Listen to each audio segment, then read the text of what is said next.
Hola compañero, nosotros somos el equipo 2 que nos tocó hablar sobre las fuentes de abastecimiento y obras de captación. Nuestro docente pues es Carlos Salazar Briones y el equipo está conformado por Cabrera Armenta, Castro Martínez, Pérez Pillado, Rodríguez Román y pues yo, Álvarez Jiménez. Una breve introducción de lo que se va a tratar el tema, pues lo primero que debemos de considerar para el diseño de un sistema de agua potable es escoger una fuente de agua que tenga buena calidad y la agua producida satisfaga para abastecer a una población que se desea brindar el servicio. Para entrar un poco más en contexto, pues primero les voy a explicar lo que es el ciclo hidrológico, que es un proceso que mueve el agua a través de los océanos, el cielo y la tierra. Este proceso funciona gracias a la energía del sol y de ahí podemos comenzar a examinar el ciclo del agua con los océanos, los cuales tienen el 97% de agua de todo el planeta. Una de las 5 fases que es el ciclo, pues es la evaporación, que es el proceso por el cual el agua de la tierra y del océano se convierte en vapor de agua y accede a la atmósfera en forma de gas.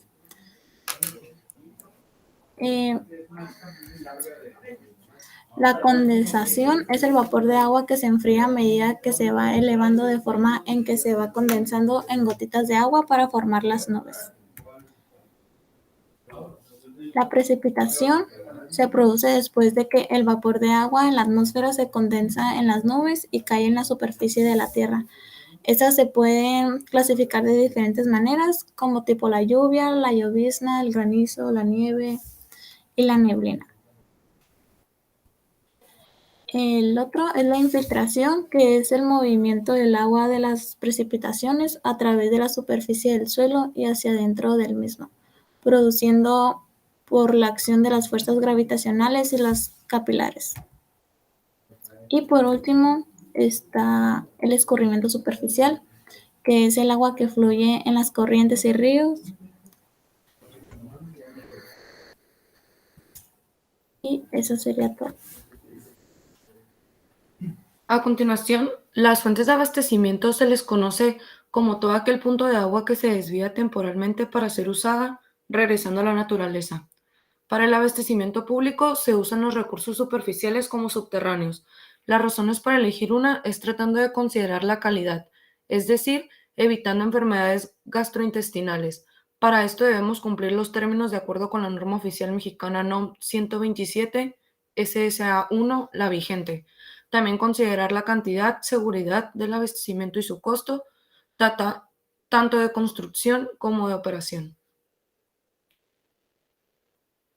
Los tipos de fuentes de abastecimiento se pueden clasificar en convencionales y no convencionales, como los convencionales son el agua superficial, agua subsuperficial, agua subterránea, y los no convencionales, agua atmosférica y agua residual.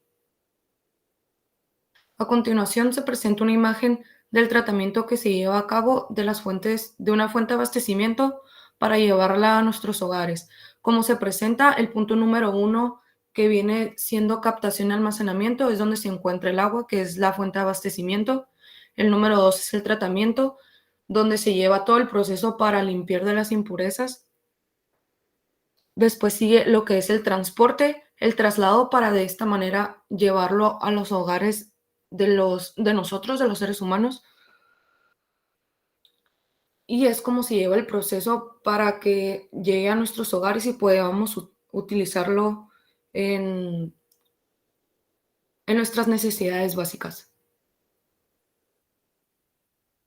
Las aguas superficiales por lo general no son seguras para el consumo humano y requieren de tratamiento, como fue lo que se mencionó anteriormente el proceso. Proviene gran parte de escurrimientos, ríos, lagos naturales y embalses. Se puede clasificar por regulación de caudal y con regulación de caudal.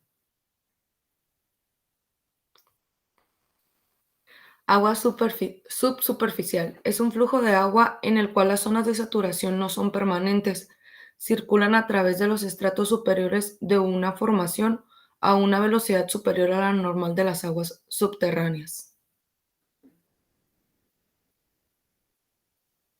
Agua subterránea. Requiere un menor grado de tratamiento, por lo que las impurezas se eliminan de forma natural a medida que el agua atraviesa las capas del suelo y subsuelo.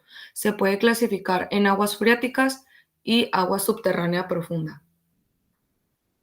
Las aguas freáticas se forman debido a las precipitaciones que se van infiltrando. Se encuentra a una profundidad relativamente pequeña bajo el nivel del suelo. Tienen el peligro de contaminación microbiológica, por eso al utilizarse debe hacerse mediante pozos excavados, los cuales deben ser protegidos de contaminación superficial. Agua subterránea profunda. Se encuentra bajo la superficie terrestre y ocupa los poros y las fisuras de las rocas más sólidas, alcanzando el nivel de saturación para la formación de agua subterránea o acuíferos.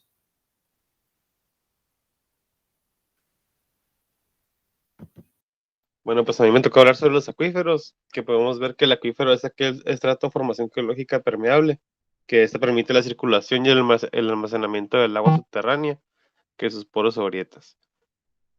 Y ahí podemos ver una imagen de cómo se está representado.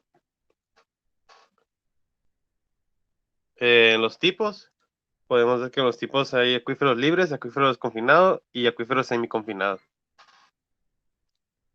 Los acuíferos libres, que podemos ver que se encuentran en directo contacto con la zona subsaturada del suelo. En este acuífero la presión del agua en la zona superior es igual a la presión atmosférica. Esto aumenta la profundidad a medida que va aumentando el espesor de la saturación también. Ya podemos ver también un ejemplo de cómo está representado eh, el acuífero confinado, que son aquellas formaciones en las que el agua subterránea se encuentra encerrada entre dos capas impermeables y esta se somete a una presión distinta a la atmósfera superior, que también solo recibe agua de la lluvia por zonas en las que se encuentran materiales permeables.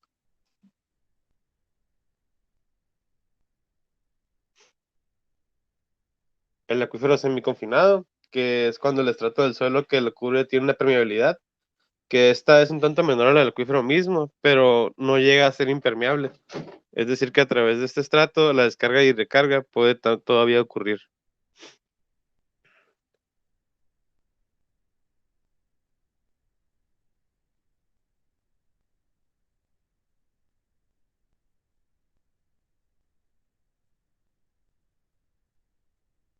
En las aguas atmosféricas, que el agua de lluvia están menos expuestas a la contaminación con bacterias y parásitos, no constituyen fuentes de abastecimiento constante.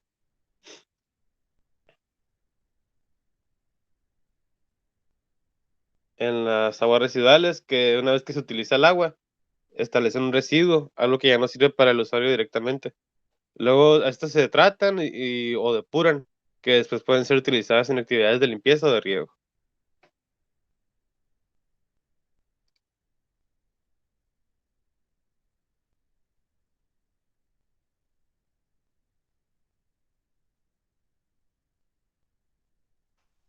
También tenemos que hablar de las cuencas al tocar este tema. Una cuenca es un área natural en la que el agua es proveniente de la precipitación pluvial y forma un curso principal del agua hasta que llega al mar.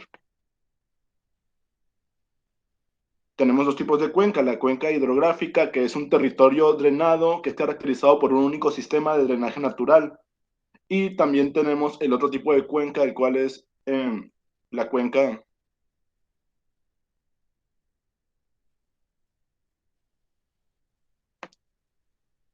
hidrológica, que son unidades morfológicas integrales y además de incluir todo lo dicho en el concepto anterior, también abarcan lo que es una estructura hidrogeológica subterránea de los acuíferos.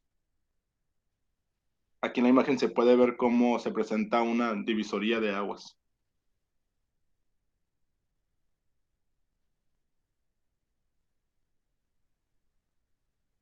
Vamos con lo que son las ventajas y las desventajas del tipo de fuente de abastecimiento. Estas son consideraciones pero de manera general, que dependerán de factores económicos, el tratamiento requerido y de la operación, el mantenimiento y la productividad de la fuente. Aquí tenemos diferentes variables en la tabla que se puede apreciar abajo, en el agua superficial y en el agua subterránea. Dependiendo de la variable, las ventajas y desventajas pueden ser tan buenas como malas. Aquí se puede ver más a fondo y con más claridad, como en el caso de la localización tenemos la ventaja de que casi siempre se sitúan largos del sitio del consumo, pero en el caso del agua subterránea existe más libertad para ubicar la captación más cerca. Depende totalmente del tipo de agua con el que se esté tratando y pues el tipo de variable. Y tenemos lo que es la información requerida para el correcto aprovechamiento de las fuentes de abastecimiento de aguas superficiales y de las subterráneas. Tenemos que el diseño de un abastecimiento, cuando es para propósitos de agua potable, es necesario el acopio de información amplia y detallada de los siguientes puntos, como lo que es el estudio hidrológico e hidrogeológico, que abarca lo que es la cantidad de agua, los aforos, la velocidad, la dirección del flujo y el pluviómetro. También tenemos que abarcar lo que es la información geográfica, en la que se enfoca la ubicación, y la información geológica y geotécnica, en donde se presentan lo que son las características físicas del acuífero: magnitud, límites, espesor, al igual que sus propiedades físicas y su calidad, ya sea física, química y bacteriológica del agua. Aquí en esta imagen podemos apreciar algunas estadísticas de las aguas subterráneas, como el hecho de que 653 acuíferos existen para la administración de aguas subterráneas y aportan el 39% del volumen para usos consum consumtivos. Al igual que tenemos otras estadísticas sobre las aguas superficiales, como el número de cuencas para la administración de aguas superficiales, los ríos principales, las cuencas transfronterizas, entre otros datos. Y aquí se pueden apreciar dos mapas diferentes. En el primer mapa podemos apreciar lo que es el volumen concesionado en toda la nación. Los colores son los que dividen la cantidad de volumen en el país. Y tenemos que en ciertas zonas del norte es donde se presenta mayor volumen, de 1001 a 3500 hectómetros cúbicos. Y en el segundo mapa tenemos lo que es la fuente predominante: en qué regiones hay la fuente predominante superficial, en cuál es similar, en cuál es subterránea. Como podemos apreciar, en la mayoría del país la fuente predominante es la subterránea. No quiere decir que no exista la superficial, sin embargo es la que más se presenta.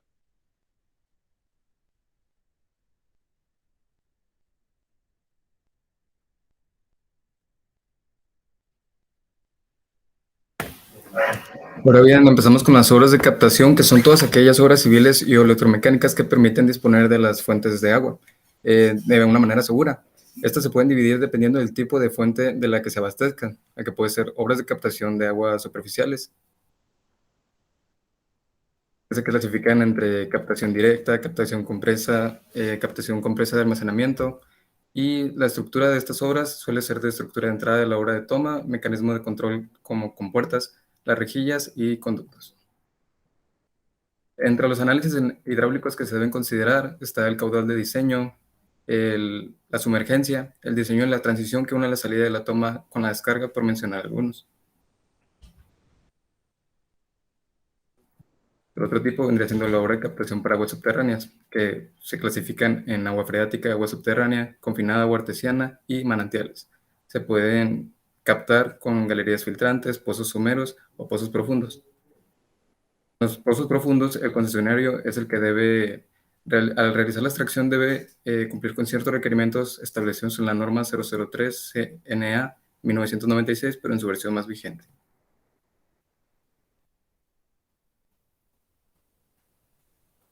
Eso sería todo por nuestra parte. Muchas gracias.